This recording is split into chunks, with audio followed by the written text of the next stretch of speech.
You know what's interesting about that record? When that came out, I read a whole bunch of reviews of the album. And they were essentially very negative and they were dismissive. This record, first of all, for me, I read the Neil Postman book in the 80s, so the fact that Roger Waters was doing an album based on the Neil Postman book, which was hugely influential to my understanding of media. For my grade 13 independent study project, I compared Neil Postman's Amusing Ourselves to Death to Marshall McLuhan's Understanding Media and Herman and Chomsky's Manufacturing Consent. That's how essential the Neil Postman book was to me. So to see Roger Waters doing an album based on the book, I mean, that was fantastic out of the gate. The fact that the album itself is so incredible with all that magical Jeff Beck stuff, but the thematic material, this album is about everything.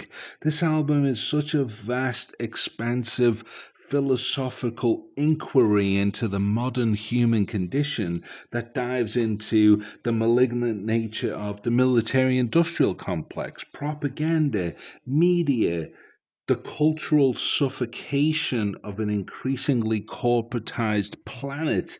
This album is about everything, and it has so many interesting subtleties and nuances.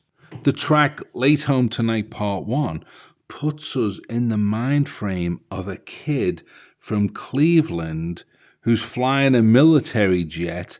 The lyrics are, "But in the cockpit's techno glow, behind the Ray-Ban shine, the kid from Cleveland, in the comfort of routine, scans his dials and smiles, secure in the beauty of military life." And it's an almost idyllic account of a kid flying a jet, utterly complicit in unimaginable destruction, but yet feeling a sense of peace and serenity and belonging, because he doesn't have to think for himself.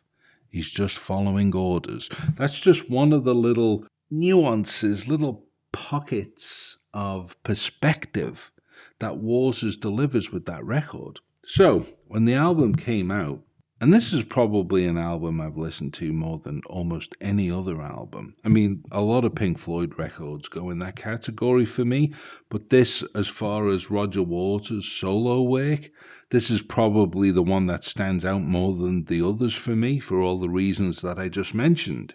So to read the reviews and see so many people denigrating it and dismissing it, that was an eye-opener for me, because I realized what was happening is that these pathetic, feeble-minded little gibble-headed motherfuckers resented being forced to contemplate a work of genius and inspiration.